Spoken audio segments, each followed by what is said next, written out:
Hi, this is Nick from Nick and Nikki's Adventures. Today I'm going to be working on mounting antlers. So the plan is to make something like this turn into something like this. So first step for me, what I do is we cut out our pattern for the base of the antlers. We're going to cut that out, screw the antlers in, and then we'll move on to molding. So I'm going to go ahead and cut that base out now.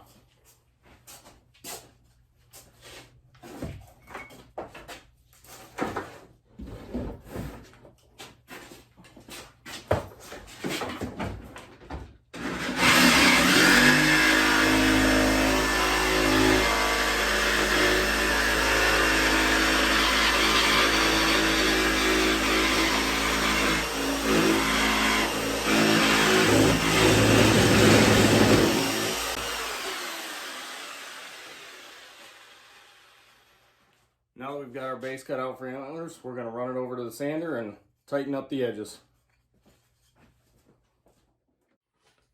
Okay, so now that we have our base cut out and sanded, got the shape we want, we're going to go ahead and mount the antlers to the base. Now with this one, there's not much left here on the skull, so we're going to have to put in a little wedge here to get the antlers to sit up how we want them for our final mount. So what I'm going to do is use hot glue and just glue this piece into place.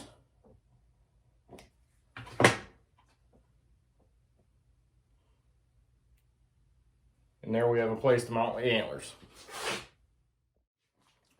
Now that we have the wedge put on the base, get the antlers lined up right where you want them. And you can use drywall screws, construction screws, whatever, but it needs to go through the skull cap and into the mounting plate. If the screws go all the way through, you can always come back and cut those on the back with either a hacksaw or a Dremel tool, whatever you have. That way there's nothing that won't allow you to mount it to the final plat.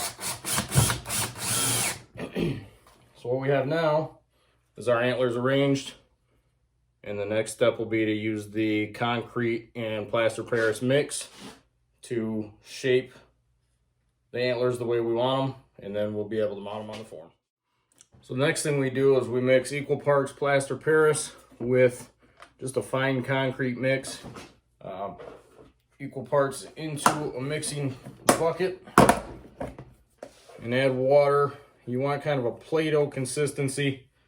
If it's too runny, you won't be able to shape it, and if it's too thick, then it's going to harden and be too hard to shape. So get that in the bucket, mix it up first before you add the water.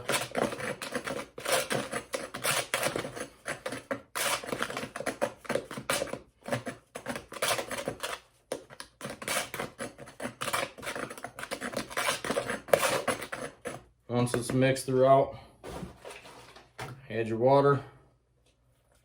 Start working on the consistency you want for your mount.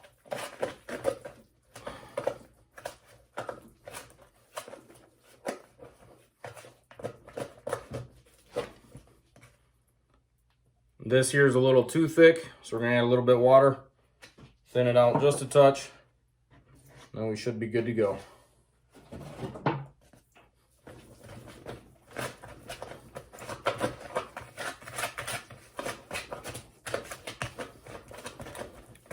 Once you start applying this to your antlers, it does dry rather quick.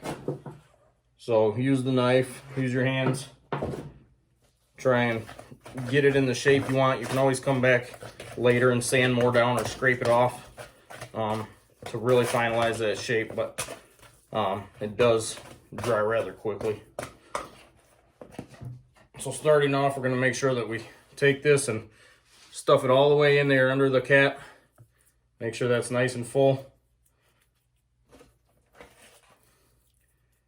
And then just build the shape you want around your mounting backing here. You cover up all your screws, anything up top. Leave some room around the base of the antler if you plan on wrapping it with leather or paracord or some sort of string to give it that finalized look. As it starts to harden, it becomes a little bit easier to work with. Use your fingers to shape it. Definitely gonna have to add more to this one. At this point, we have a rough shape. Not very pretty, but we have the general idea of the shape we want. So now we can go ahead and start skimming along the edges of the form here. Peel off anything. It's still not completely dry, so it's still easy to work with. As it dries, the sandpaper and this other tool I have will be easier to get the shape we want. Start working around the bottom of the antlers there. Make room for whatever wraps you want to put on once your leather's on. Get that area cleaned out a little bit. You will get some on the antlers. You can use a brush, a plastic brush, and some water and get that cleaned up later on in the process. So just working my way around and finding the shape that I want for this set.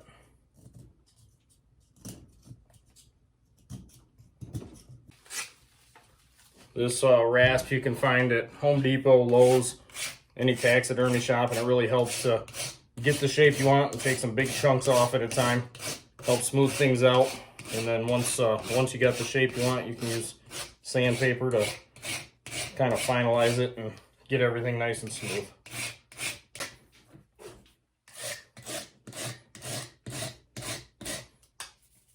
Already taking better shape than what we had before, so we'll just continue to work and smooth things out a little bit and carry on.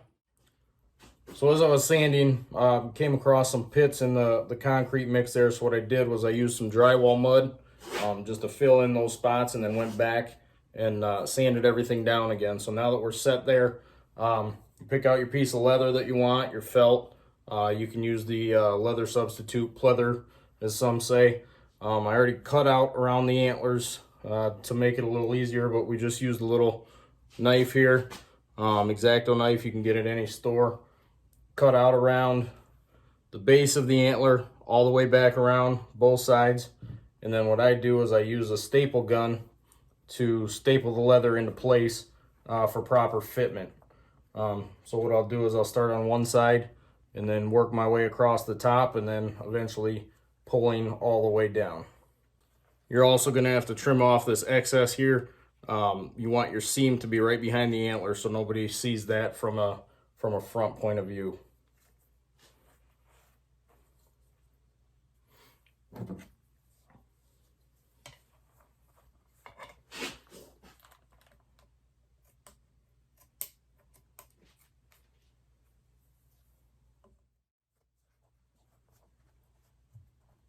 All you're going to do is work that leather right around, pull it nice and tight, staple it into place, and then you can trim up the leather later. Those excess edges and lines back there.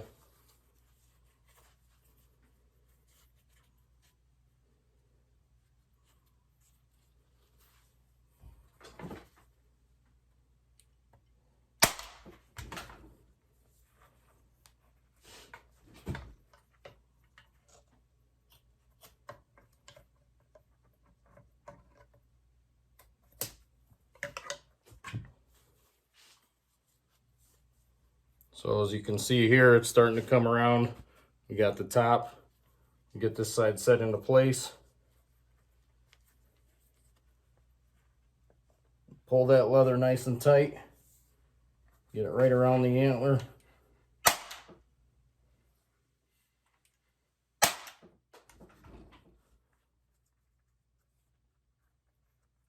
If you need to make some adjustments, you can do that as you're working that leather around.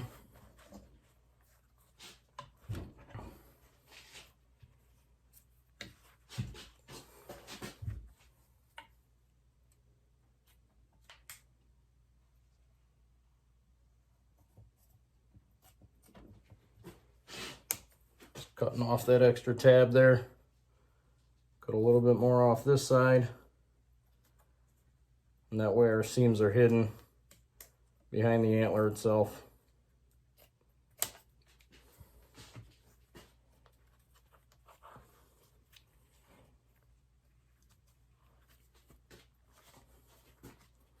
And then you're just gonna stretch the leather and pull it tight all the way around, stapling it into position and trying to work out all these wrinkles to get it nice and tight around there. Now that we have everything wrapped in the leather, next thing to do is go ahead and mount it to any kind of plaque that you want. I'm just doing a live edge board here. There's obviously several different options. So what I do is I go ahead and get it centered where I want it and just kind of make a mark where I know where I want things. And then I like to drill pilot holes. That mark didn't show up. Drill pilot holes, that way I know exactly where it needs to be and things are pretty well centered. So I'll set that aside.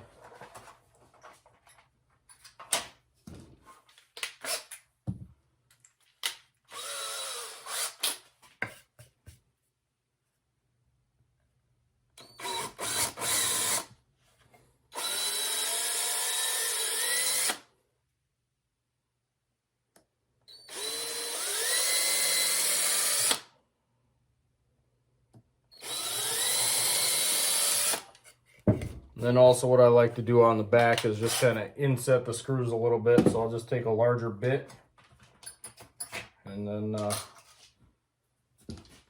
drill a little deeper so the screw head goes down into the wood a little.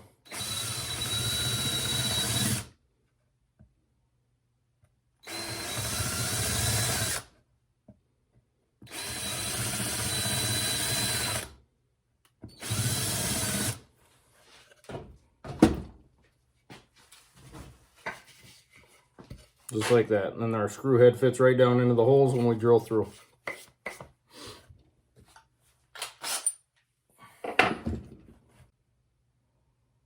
Again, line everything back up right where you want it.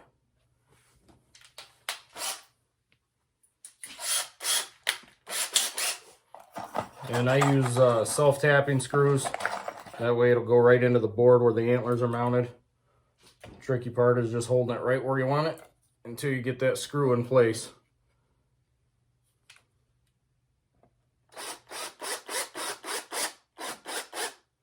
So I'll start one.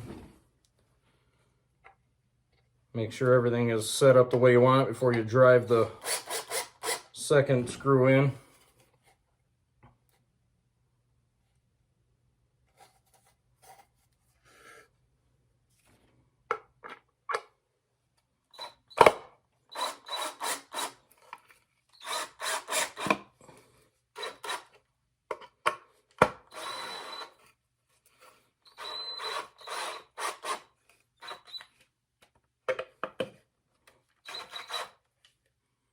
Pull it nice and tight to the board. And then I've got one more to go in the bottom.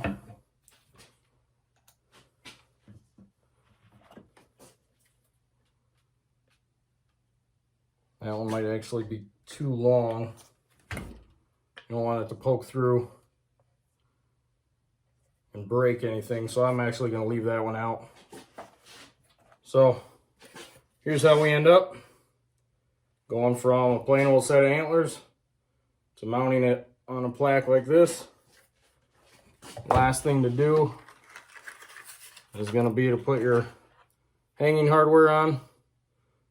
Just stick this centered on the back, right in here, and it'll hang with the rest of your trophies. Hope you enjoyed the video.